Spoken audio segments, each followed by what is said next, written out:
ইতিহাসে আজও কুখ্যাত হয়ে আছেন ভারতের রাজস্থানের রাজা কিষণ সিংহ। রাজস্থান মানেই বীর রাজপুতদের জায়গা।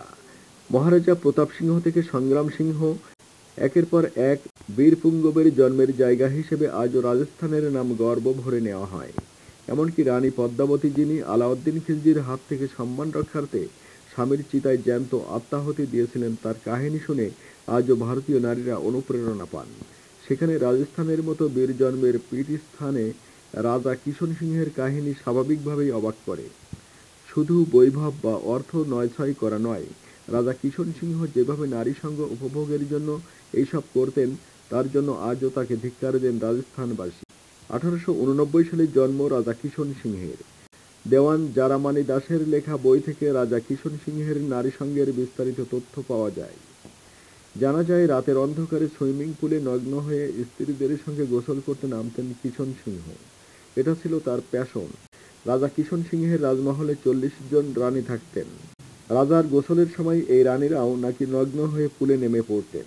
বিলাসবহুল এই জীবনকে আরও রঙিন করতে রাজমহলের সামনে গোলাপি মার্বেলে সুইমিং পুল বানিয়েছিলেন কিষণ সিংহ। এমনকি সেই সুইমিং পুলে যাওয়ার রাস্তা বাঁধানো হয়েছিল চন্দন কাঠে। সুইমিং পুলে নামার জন্য চন্দন কাঠের সিঁড়িও বানানো হয়েছিল।